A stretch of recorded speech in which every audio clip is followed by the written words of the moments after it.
earlier, so hopefully it doesn't get into the way of the shiur. They are feeling a little bit annoying. What can I do? That's just the way it is, right? So, my friends, today we're going to talk a little bit about one of my personal little struggles, challenges, talking about time management and orderliness in our lives. Not something very easy, especially when you take on a lot of responsibilities, a lot of different things that you do. It's hard to manage our time well. And I want to approach it particularly from a spiritual angle, how we should manage our spiritual time, our studies. So we'll see how we could put this all into context, especially though learning from the Parsha this week. So I hope we could get the themes across. Just find my little chumash. Here we go. So we could look inside a little bit. You know, I take my kids every morning into school. I do the morning shift. And you look in the classrooms of the little kids, especially the ones in preschool, and you see, they sit at these small desks. And you notice there are stickers on the desks. Here sits Jacobs. Here sits Sarah. Here sits, the names of each kid are usually plastered. There's a little sticker and it tells you who's in which seat. Each kid has their own designated spot. And, a little personal space reserved just for them. I guess they're inquisitive minds. And the truth is, I see this throughout, regardless which grade they're in.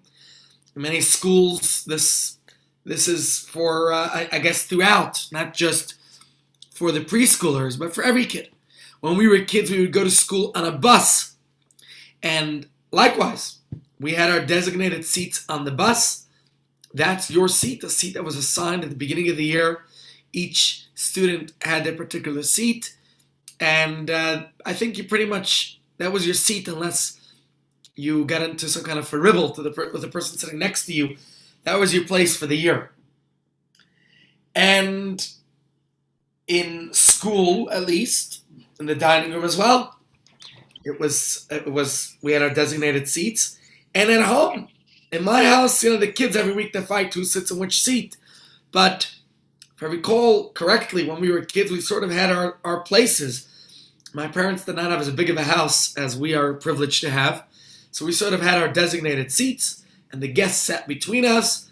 We all had our same place. And of course, there were the particular seats that you definitely don't sit in your father's and mother's or grandmother's seat, because we were lucky to have my grandmother growing up. And then I went to a wedding last night. And guess what? There were designated seats. You go to Miracle Drive dinner, and you have to look on the charts and see your name. Where's your name? Or find the name card as it was last night at the wedding. Figure out exactly where your assigned seat is. It's amazing to be back at celebrations these days after a very long pause, a gap in this due to this pandemic. But the point I'm trying to illustrate is that the goal of assigned seating is not, I've done functions, and it's hard to figure out where you're putting everybody. Do you have in mind who's going to sit next to who's going to talk? Is it about the orderly decorum, or is the purpose to get people to make new friends? Who do you put next to whom? One of the big tasks we have with our Pesach retreat, and it's always the very end, is working out, once you've designated all the rooms, now you have 400 guests. Where are we putting everybody to sit next to you, at the various meals? How do we figure out the designated seats? Where does this, with Pesach, it gets a lot more complicated. You have to know, well, this family has 8 people, and this family has 3 people, and this family is just a couple, and these people are just singles. You have to find the right place to put each person. Why am I talking about all this? Because this is a concept in Jewish law as well. Those, at least in pre-COVID days, seasoned shulgoers know that in most shuls, people have their designated places. In the big shuls, There's a makom kavua, a set place, and people usually have like a sticker there, or some kind of a. I see in some of the fancier shuls they actually have a engraved little gold. I saw in some big shuls like a gold engraved plaque. This seat belongs to so and so. What do you say? A plaque. Yeah. Oh, sorry, am I not muted? No worries. People have their spot, their place in the shul. And usually, I don't know exactly how it happens, because in my shul, I announced at the very beginning when we bought our property in 2012, I said, in this shul, there is no designated seats. We don't want, and it happened once. It happened once in the early days where somebody walked in and said, hey, that's my seat. And I right away said, no, not in this shul. This shul, you sit where you're comfortable. Was I right is a separate story. Because as I was studying in preparation for today's shiur, I'm not sure if I was right. We could discuss that in a moment to determine if I was correct. But in the big shuls, that's the way it goes. And in many shuls, especially people come every day, day in, day out, person knows that when they show up to shul for the minyan, they have the same place for shachris, for mincha, for ma'ariv. And like this, in some shuls, even if there's no plaque, it's like an unwritten rule that this spot belongs to so-and-so. Shaul always sits in this place. That's his place. And hopefully this person is a mensch and won't heartlessly evict the hapless intruder who's unaware that they're sitting in their place. I won't name the shul, but I was once, before I moved to South Africa, I was studying at Yeshiva University in New York.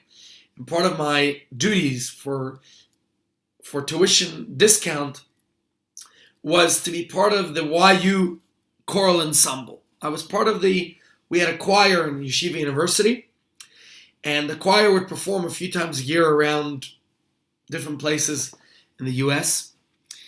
And we were invited to sing for a bar mitzvah at a particular shul on Shabbos. It was quite an experience. They put most of the guys up in hotels, but because I was married and had a child, they put up my family, Batya, myself, and our son Gedalia, who was just an infant then, to stay at a particular person's home.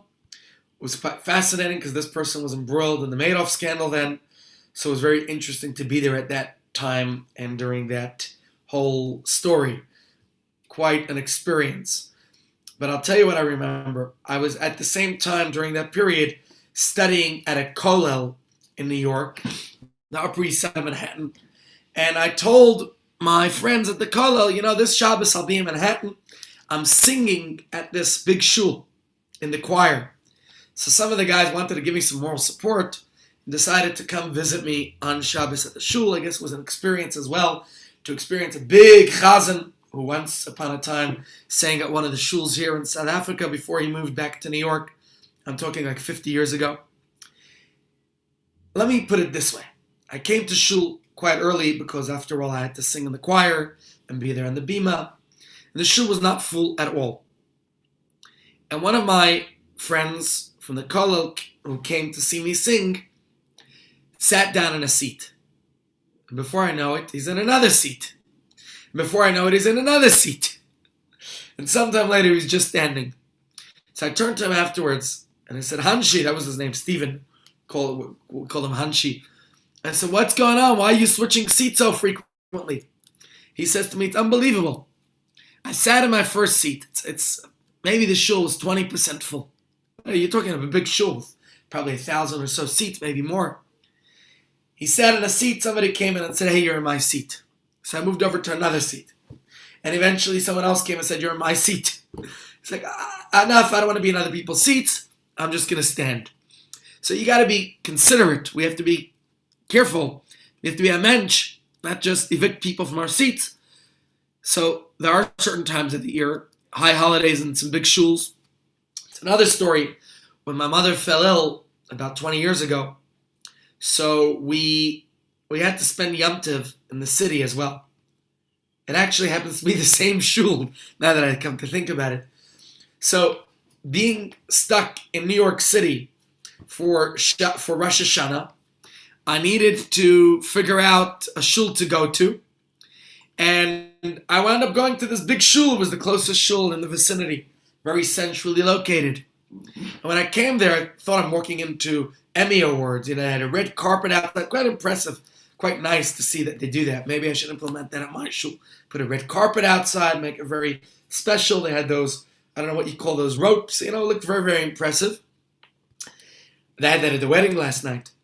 And then when I got up to the desk, you can't just walk in. They said, "Where's your registration? Where's your ticket?" I explained to them, it's Rosh Hashanah and it's Shabbos. I don't carry a ticket. I said, "Well, if you're from the observant Jews who come to the shul, then we have a list of the religious people. We'll find your name on the list." Now I was in trouble. What do? My mother's maiden name is Katz. I try my luck. I go, "It's Katz." They say, "Cats." Which cats? We have 35 Katzes on the list.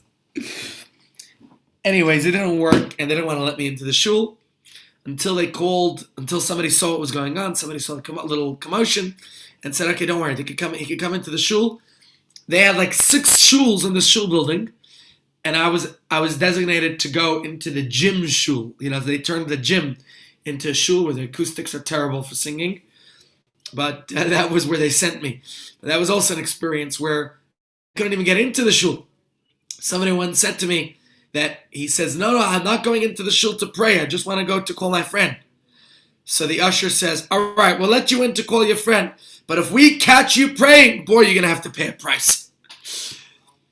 Okay, jokes aside, the point I'm trying to make is that having seats, it's very common that people have, and walk into some shuls and everybody's got their stender where they leave their siddur and their talis and maybe their reading glasses or whatever other personal effects. What's this about? Why do we have? What's the purpose of having your designated seat, your specific place in a shul? And don't forget, I said we're going to talk about time management and things like that here today. So don't worry, we're going to get to that. This is typically what these shuls look like. It's a Google image, but I thought I should probably get a picture of, Sydenham or Santon shul where they have plaques with people's names. But if it's a shul and there's all these seats, how could one person, so to say, have their designated specific place? And in order to understand this, and really the purpose of why I'm going there, is because I want to review an important story found in our parsha this week, and to glean some lessons from it, and then we'll understand how it helps us with time management and space management and things like that. The Torah tells us how one morning 3 guests, they passed by Avram's tent, and Avram rushes to welcome and feed them, as we discussed yesterday and the day before, where we discussed the importance of hospitality on Monday, and yesterday we discussed the significance, the idea of how to eat like a mensch and uplifting our food, that it becomes spiritually refined by saying a bracha on the food and by utilizing the energy from the nutrients that we gain from it to fulfill our divine purpose and mandate, our mission in this world. But when we talked about this, the 3 guests we know were angels. They were sent by God to bring the good news of Yitzchak's birth. The second malach, the second angel, was there to heal Avraham. Malach Raphael, the angel of healing.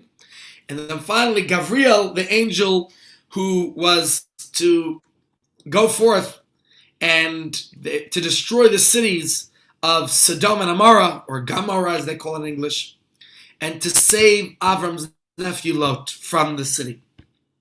Now, we know that the inhabitants of these cities, as we discussed in a shir last week, they were very selfish, they were greedy, and they were particularly cruel to one another. At a certain point, God decides to put an end to their wickedness once and for all, to destroy the cities, to eliminate these hoodlums, and that's the end. Now, when Avram's guests, they finished their first 2 tasks, they helped with the healing of Avram, which reminds us the importance that we bring healing to people when we come to visit the sick. And they also informed Avram and Sarah about the birth, the upcoming birth of their child Yitzchak in their old age. Now is the chance. Now's the time. Sorry, there's something on my computer. Now's the time for them to get ready to depart to Sodom to fulfill their purpose there. What happens? God decides to let Avraham, his faithful servant, in on what's about to happen. And let's read this verse inside. It's chapter 18 of today's portion of Vayera. Let me just pick it up. Chapter 18, verse 16. Okay, you're inside. What does it say? Vayakumu misham hanashim. The men arose from there. Vayeshkifu at Sodom. They looked upon the city of Sodom. Avram holech imam l'shalcham. And Avram is escorting his guest. He's walking with them, which is part of where we learn that you have to escort your guest. V'Hashem Amar, God says, should I conceal from Avraham what I'm going to do? V'Avram after all, Avraham will become a great and a powerful nation. The Atzum and all the nations of the world will be blessed through Avraham. Which reminds me of another insight which we discussed in last week's parsha. And that is, it says, God said to Avraham, those who bless you, I will bless, or those who bless you will be blessed. We understand if you bless somebody else, you get the blessing back. But I saw a different interpretation from Rabbi Levi Yitzchak Berditchev. He says, automatically, those who bless you will be blessed.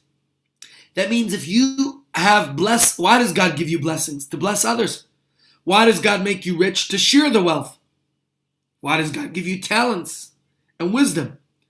To share your talents and your sagacious ideas with the world.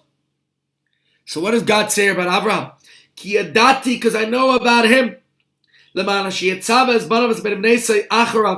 Avram will tell his children, his descendants after him, his entire household. He will tell them all. What will he say to them? He will let them know V'shamru derech Hashem, how they are to continue in his path, and they are to fulfill the will of God. V'lasai tzedakah mishpat, to do justice, to do righteousness and justice. L'man havi Hashem al Avraham es asher dibra alav, so they will fulfill what God has said to Avram, to fulfill his mandate, his purpose, his mission. Hold on. Now God says, Za'akas Sodom ve'Amora, the cry of the cities of Sodom and Gomorrah, ki rabba chatasam ki chavda ma'od, has become so great since their sin has become very grave. And now Hashem says, Erdana, I will descend the error, I'll investigate, I'll see. I think it's another important lesson in life, that before we conclude, before we decide on, before passing judgment, we should investigate, we should see what's going on. And God says, I will then wreak havoc. So first we have to see what's going on. Only then can we decide what to do. We have to first see what's happening there. Now, what does Avram do? He doesn't say, okay, God, thanks for the heads up. Let me know what time the road closures are taking effect. Avraham tries to do what he can to save the cities. He pleads with God on their behalf. Let's read the verses a little bit further. Vayigash Avraham vayomar. Avraham approaches God and he says, what does he tell God? Ha'aftis betzadikim rasha. Will you even destroy the righteous of the wicked? And as you read the following verses, Avram starts a whole negotiation with God. A whole negotiation here. How many people, not to destroy the city. And the case, it seems, is closed. Because God says, find some righteous people. So what happens next? Avram can't find those righteous people. Just Lot, his nephew, in the merit of his uncle Abraham, will be saved. Now let's read what happens next. The next morning, Avram wakes up to the sight of fire and brimstone raining down upon Sodom, destroying the city and all its inhabitants. And let's continue reading here. What does it say? It's chapter 19, verse 27, which is today's reading of the Torah. Vayashkem Avraham baboker. Avraham arose early in the morning. Early in the morning, Avraham wakes up. And he goes to the place where he had stood before God. Elamakam asher amat sham es pnei Hashem. He goes to the place where he stood before God. And there the Torah says, Vayashkef al pnei Sodom and Amora. He looks upon the cities that are being destroyed, and he sees what's going on. Now, what's the point of this verse? You would assume that Avram was an early riser every morning. No? Why is the Torah telling us this now? Of what relevance is it to this dramatic story of all places that Avram got up early in the morning to look? And the commentaries explain that Avram got up and went to beseech God once more to be merciful to the people of Sodom. That's why Avram woke up early. So though it was late in the game, and Avram still wanted to prevent any destruction that might not yet have happened. So Avram wakes up early in the morning. Now, if God had rejected his plea the day before, why did Avram bother to try once again in the morning? God already said there's no righteous people there. So the commentaries explain, particularly the Sforna, and he says Avram did bother to try once again in the morning. Why? His prayer in the morning was different than his prayer the day before. Previously, he had been acting as a lawyer. He was trying to defend the inhabitants of Sodom. He's trying to find a legal way to defend them. Will you destroy the righteous or the wicked? It didn't work because there were no righteous there. Right? So it was legally indefensible. But in the morning, which tells us another important lesson for life, sometimes you need to let things cool down. My grandmother used to say, "Man lo yasa sechel." What time could do, sometimes our mind can't do. Let things just calm down, and tomorrow we wake up rejuvenated, refreshed, can have a different approach. So now Avram is trying differently. He's trying to approach the matter from a humanitarian perspective. He's asking God to have compassion, to spare, even though they weren't deserving. Even though they weren't deserving. That's what this Sforna says. He's asking God to have mercy on them. Now we wonder, if Avram thought in the morning that there was still a chance to arouse divine compassion, why did he wait all night to make the case? Why didn't he ask God for mercy on Sodom as soon as God informed him that the legal case is lost, it's indefensible? One explanation is that Avram knew that there is a time of day when divine mercy is prevalent.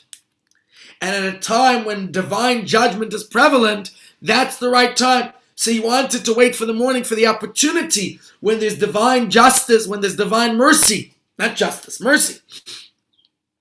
So he thought that if I failed to arouse God yesterday, I said to God, legal defense. Maybe there's some righteous people. We can't destroy the righteous with the wicked. He says, maybe I could try the morning. Maybe the morning will work because evening obviously is not working. Not evening. It's not working. Just a second, guys. So he's trying now the morning when he could beseech God from the merciful, from a humanitarian perspective. His thought was that his prayer failed in the previous day, but maybe not in the morning when there's more of the Midas Rachamim, when God's mercy is shining. Let me read it to you from the words of the Be'er Mayim Chaim, Rabbi Chaim of Czernowitz, who was a Galician Polish rabbi and one of the early trailblazers of the Hasidic movement. So this was his commentary. He says, Ki hine be'eis at hispalaloi When Avram first prayed to God, asking for mercy on the city of Sodom, it was a time for mincha.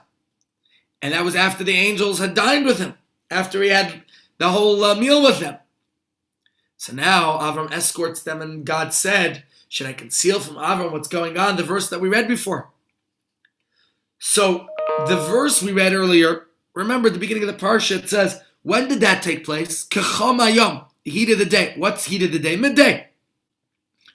So his prayer had to happen after he finished lunch with them. So Avram says, this is a time of judgment. Evening is a time of judgment. It's a time when anger prevails. So maybe that's why I was unsuccessful with pleading my case to God yesterday. Let me try in the morning. In the morning is a time of mercy, divine mercy, perfect. So Avram's strategy, his first try was at a time of judgment. That was a legal defense. Didn't work. When that failed, okay, so he waited till the morning. What time could do, sometimes the mind can't do. The morning is a time of mercy. You wake up rejuvenated, refreshed, re-energized. Maybe in the morning he could plead to God from that humanitarian angle. But we wonder, as we discuss this, the Torah tells us that Avram, Vayashkem Avram baboker. We see this at least twice in our parsha. One is here, when he's trying to plead his case to save the cities of Sodom and Gomorrah. And the second time is later, when he wakes up to do what God says, to bring Yitzchak as a sacrifice. The truth is, last night I heard a beautiful vart on that, so I must share that first. But it applies to both areas. Vayashkem Avram baboker. Why does Avram wake up in the morning? And we see when it comes to the Akedah, what does he do? He actually cuts up the wood. He takes it with him long before he gets to Mount Moriah. Why? There's no wood at Mount Moriah. He has to schlep it with him from home. So this rabbi tells me last night, he says, because Abraham had the fire, the passion, the excitement, the enthusiasm. Then, you know what happens sometimes? You're excited about something, but then, the day goes on and we get cooled off and we're just not as excited about it. People tell me in the morning, Rav, I'm coming this evening from Mincha Ma'ariv. Then I don't see them. Things got in the way. So you know what? You put it into your diary. You make sure that you are concretizing. You are making sure it's set into your diary. What's the correct word for this that I'm looking for? But you make sure it's there. That there's no excuses that could get in the way. Not concretize. There's got to be a better word. That you formalize it, or whatever the word is. But you make it real. So now if we think for ourselves, Vayashkem Avram baboker. When you're getting up to do a mitzvah, baboker, you get up early with that enthusiasm, with the excitement. Avram goes to pray. But I saw another commentary. This commentary says, and it actually is based on the Gemara and Tractate Brachas, that if you look at the words in the verse, what does the verse say? That Vayashkem Avram baboker. Avraham woke up early in the morning. El hamakam, he went to the place that he stood before God. So what does that tell us? The Gemara says, why is it important for us to know that Avram went again to pray, and in the same spot that he prayed the day before, the place from where the angels departed? So the Gemara tells us, of course, if the Torah includes this as a verse, no details in Torah are superfluous. Nothing is redundant or extra. It's there for a reason, right? If Avraham made sure to pray in the very same place that he prayed the day before, and if the Torah made sure to tell us that very detail, there must be an important reason for it. And the Talmud deduces that the point is to teach this very thing, that it is important to always pray in the very same place. That's what the Gemara tells us. That it's important that people pray in the same place every day. That you have a makam kavua, a set place where you pray. And the Gemara gives numerous examples, quoting verses of Pinchas praying in the same place and many others. of representing that aspect of humility that you pray in that place. So, of course, when we discussed seats in shul, this is what triggered it. When Avram prayed the last time for Sodom, the previous day, now he goes back to the very same place. So those nudniks in shul who reserve their seats are not just being territorial or exercising their nudnik craft, but they are emulating the behavior of Avram himself, the Gemara tells us. And after all, if we're his descendants, should we not be emulating his ways? So the Talmud tells us, of course, we have to emulate the behavior of our ancestors. Here's the interesting thing. There's a debate among the commentaries whether or not it's important that you have that fixed place for prayer, whether that's important, whether it means at home or at shul or both. Now, home prayer to me was not really something that existed prior to COVID, because before COVID, it wasn't something that you did. You went to shul to pray. You didn't pray at home. Before COVID, everybody went to shul, hopefully. If not, we nudge them to go to shul. But now that we pray more at home, or at least during lockdowns, people are praying at home. So therefore, Talmud tells us that whether you pray at home or in shul, you have to make sure to have that designated place. Seeing as the entire shul is a place that's a place for prayer, then the question then, of course, is it important that you have that designated seat? I understand at home, because at home it's easier to get distracted. At home, you have the TV in one room, you have the computer, you have your phone, you have this, that, the other's food. So you need to make a space in your house. For us during COVID, for the most part, it was in our library. Sometimes we like to sit outside for fresh air, but we got stenders for the kids. You know what a stender is? Where we could put our books, lean them, and it's the place where we pray, a specific space. Now, the question is, what about shul? What about shul? Is it important that you have the same place in shul too, or only at home? Now, let me just read to you one of the commentaries about this, who discusses this, where it is important, because it makes sense at home where we have the distractions. Says Rabbi Yonah of Gerona, this is the requirement for a fixed seat applies only at home, because that's where it's easier to get distracted. Says the point is that you should have your specific place. It's referring to those who can't go to shul. You can't go to shul, while at home don't have the distraction. Now, according to this theory, in shul it doesn't matter where you sit or stand. If you decide today you want to sit next to the rabbi and tomorrow you want to sit next to your friend or next to the coffee and tea station or wherever it is, that's what you do. Go, just find your place.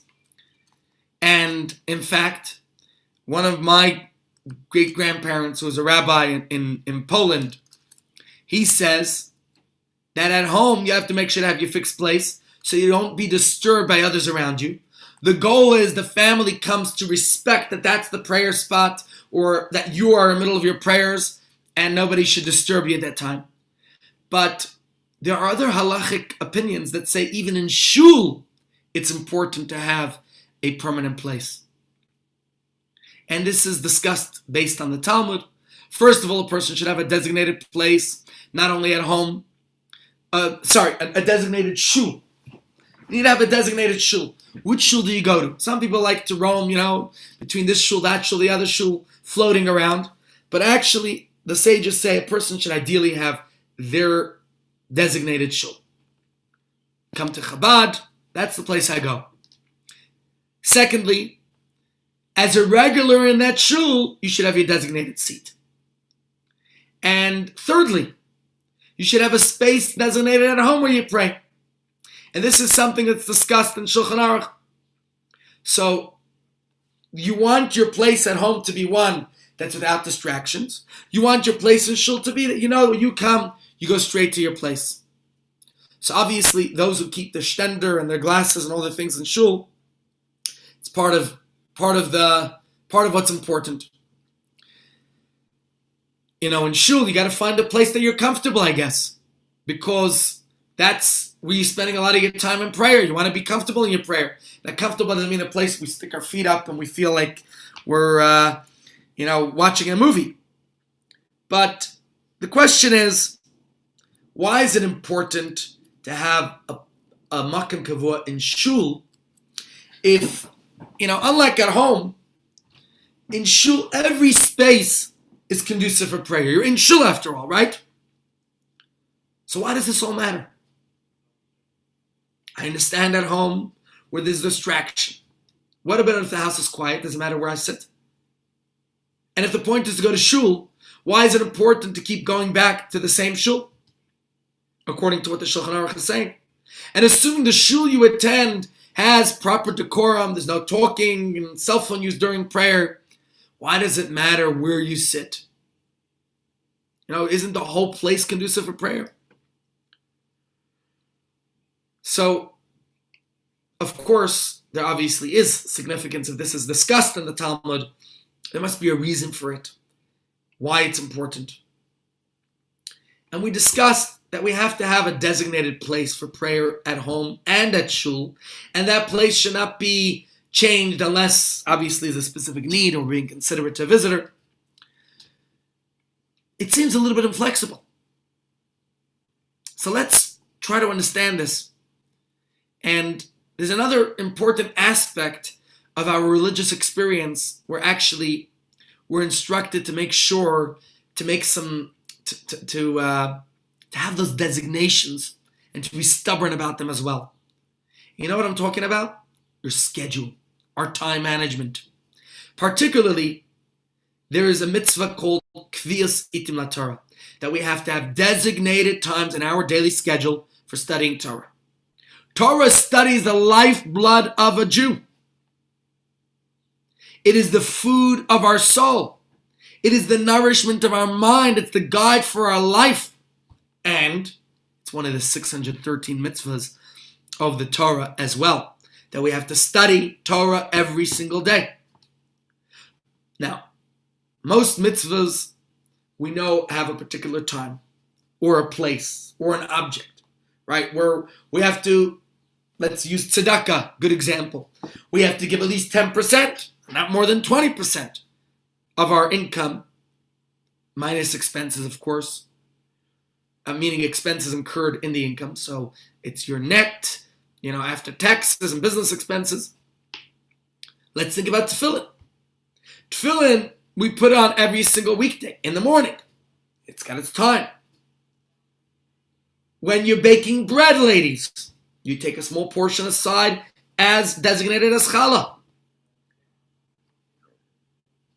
So all these mitzvahs have their rules. If you earn $1,000,000 a year, you can't give less than 100,000 to tzedakah. And halachically speaking, you can't give more than 200,000 rand to tzedakah because you need to be able to live by your income. If it's a nightmare or if it's Shabbos, we don't put on tefillin. If I'm not baking, I don't separate the dough for challah. So how do we quantify the mitzvah of Torah study? How do we determine how much study of Torah we're meant to do every day? We're here. We're learning together. Torah is vast. As much as you'll study, we probably won't even touch. We won't even get anywhere near the infinity of God's wisdom. So what are we expected to do? Is a person obligated to keep studying until they finish it? Is that even possible? By the way, if we commit ourselves to studying, you'll see that you can cover a lot more than we ever imagined. Think about people who study a page of Gemara every day, 2 sides, finish the whole Talmud in 7.5 years. If you study 1 page of Gemara a day, every day, you'll finish it in 15 years. You can do it. It seems vast, it seems impossible, but the journey of 1,000,000 miles starts 1 step. So, we certainly can do it. But the question I'm asking is, how do we quantify it? What's the measurement? Maybe there's a certain amount of time that we should be spending in studying Torah? Is there a daily or monthly quota of time that we're supposed to designate? How does this commandment work? The Torah says, "V'gisa b'yom v'layla." We should be studying Torah day and night. How do you do it? So I study Rambam every week I have a Rambam shir. And in the Rambam shir, we know, look, Rambam discusses that there's no specific quota of mandatory Torah study time. You get to set your own hours according to your ability, but you have to designate it sometime every day. When the Torah says study Torah night and day, Yom v'layla, well, make some time every morning and every evening. Even a pauper, according to halach, has to do so. That's the mitzvah. So whether you want to do 15 minutes in the morning before you go to work, or half an hour after breakfast, that's up to you. But do it every day. Whether you want to study for 10 minutes before you go to bed, or an hour before dinner, it's up to you. But do it every night. The important thing is that you study Torah. And the significance of regular Torah study is not, I can't even stress it enough. Barrels of ink have been poured in highlighting the need to study Torah every day. So doing this, it's a vital source of blessings for us, for our families. But I want to focus now is on the need for those study times. The Alter Rebbe tells us they should be kviyah sitim. You know what kviyah sitim means? Something that's kavua, is fixed. So the Alter Rebbe tells us we need to set a time for study every day and every night. And that's very important. We have to make sure day in, day out. That's our vitality. There has to be a specific schedule that we live by, that we make sure that's an unbreakable time. That's the time I study, nothing gets in the way. Halavai, every day people joining us this year. So, in fact, the Ramah tells us, you shouldn't learn at one time, one day, and a different time, another day. Obviously, if you missed, you can make it up and work it out. But he's telling us that if I'm able to study a half hour every morning and a half hour every evening, I should not only make sure to do so every single day, but to do it at the very same time every day. If you're studying 6 to 6:30 in the morning, whatever it is, you're here from 10 to 11, do it every day. That's a time that's carved out, it's reserved, it's designated, it is fixed for Torah study every single day, day in, day out. Now, of course, the main thing is to study Torah every day and every night. Why does it matter if I do it every day at the same time or a different time? What difference does that make? Why is that important? Practically speaking, of course, having a schedule is an organized way to live. It's the way to go. Living a well-balanced lifestyle is good. It's conducive to a healthy spiritual life as well, which is something we always want to have, live meaningfully and purposefully. And in fact, many great Jewish leaders set the example of being very highly, even extremely disciplined in maintaining their schedules and in always operating in an orderly and clear fashion. See, you look at the Rebbe, the way he lived. You saw his life was a schedule. You knew he's coming into shul 10 a.m. every day, non-fail. It's recorded on video. He lived his life that way, with like a clock. No matter how late the meetings went, the yechidus, your personal audiences, he would give people late at night. And fascinatingly, the Rebbe describes in Hayom Yom how things operated in the court of the Alter Rebbe, which is, of course, his great-grandfather. And he was influenced by his predecessor, by the Baal Shem Tov, who was the founder of the Hasidic movement. Let me read this to you. It says here in Hayom Yom, for the 7th of Tammuz in this entry, it says the Baal Shem Tov is given a Masudar. The Baal Shem Tov was Masudar, was organized, was systematic and orderly. His successor, the Maggid of Mezrich, hat medaktik given auf Seder. He was also very insistent it was the way of the Rebbes. The Alter Rebbe, he says, his great-grandfather, my great-grandfather, He wanted his followers to be orderly, not just the rabbi to be organized. And he said we see this in his teachings, in his letters, in his melodies, because the Alter Rebbe composed many Nigunim. You look at his songs, beautiful, beautiful melodies. And he said that his followers, he had rules with them. Students, they couldn't just change the schedule without permission from the Rebbe. Any request for a change had to be justified with a reason.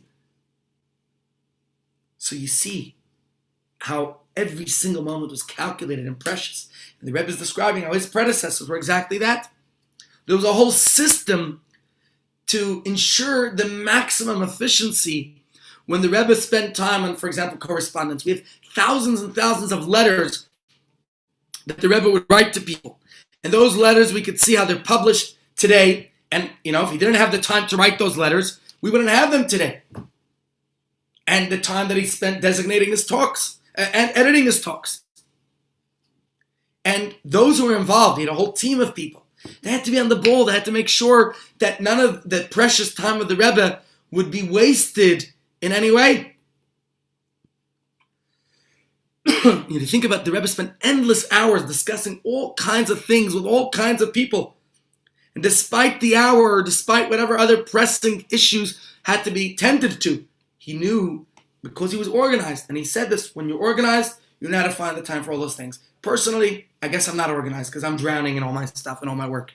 That's me. Maybe the Rebbe had a very good team, so he knew how to delegate. But the point is, the Rebbe expected the very same of his followers. It was important to the Rebbe that the schedules of the yeshiva, as an example, would be kept. And that his emissaries, that the shluchim would send regular reports to the Rebbe over the years, detailing the various activities and their personal involvement and on a personal level and on a communal level. He wanted us to have order, vision, accountability. All of that is crucial to effectively fulfilling and maximizing our purpose in this world. Can we really fulfill our divine mission and mandate and purpose in this world if we don't know what's flying, if we don't have the time, if we're disorganized? It's impossible, right? So, there was one Farbrengen in 1970 that the Rebbe spoke, and he described a time when he witnessed his father-in-law, the previous Rebbe, shortly before he left on a pressing trip to Moscow from St. Petersburg. It was called Leningrad in those days. It was a very important, very crucial communal issue. I think I mentioned this to you once before. And when the Rebbe asked his father-in-law then, it was his predecessor, how are you so calm before this trip? You seem so focused at a time like this when you're going off on a very sensitive mission.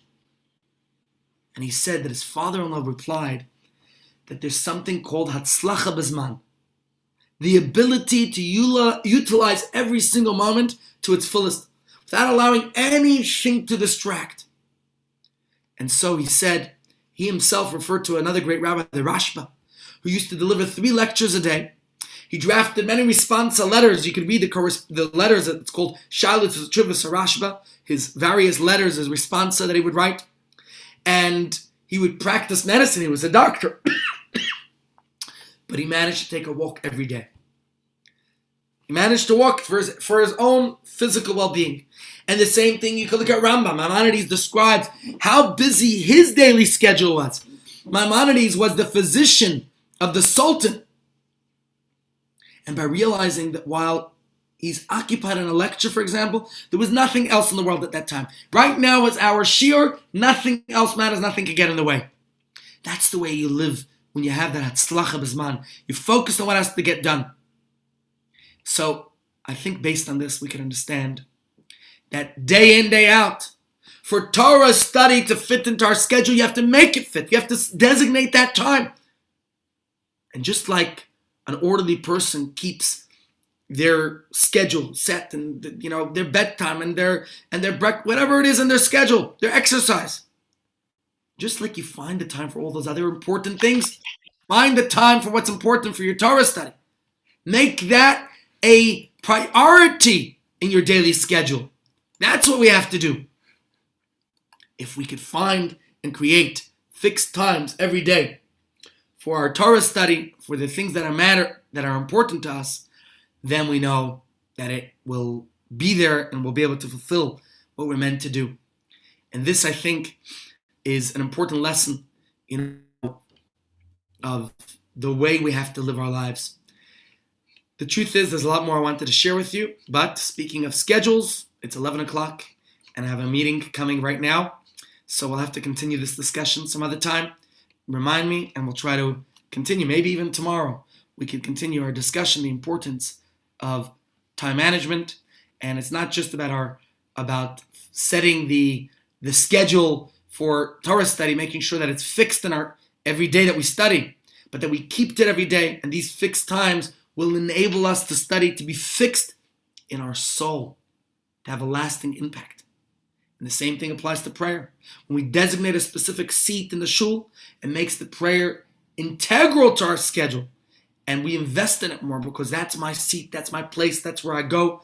And I think that's very important. If we can achieve that, if we can accomplish that, we learn that, of course, in our parsha from the story of Avraham, how he goes back to the very place where he prayed to God. And I think this teaches us that when we fix that into our schedule, then we make sure it's fixed in our soul, it's fixed in ourselves. It's a commitment that will not be broken. It is something that shows that it's embedded in us, and it won't be something that just flies by. So if we could prioritize our Yiddishkeit firmly into our personal and family life, then, my friends, that will have a deep, lasting impression. And if we could designate a place for prayer and for Torah study, whether at home or at shul, wherever we do it, more important is the schedule that we do it every day. Then our home becomes a place that inspires everybody who enters it and will influence those around us in the home. And no doubt it will be lasting for generations to come. All right, ladies and gents, I'm sorry, I gotta go. Question that's asked there's a few questions here. One question is there a bracha before someone does the personal Torah study? Yes, there is a bracha. Baruch atah Hashem, we say it this morning. No saying HaTorah, that God gives us the Torah. We thank God for that blessing in our life. To be continued. See you tomorrow, please God, same time, same place, right here. Any specific requests, let me know. Otherwise, I think we'll talk about Shabbos tomorrow.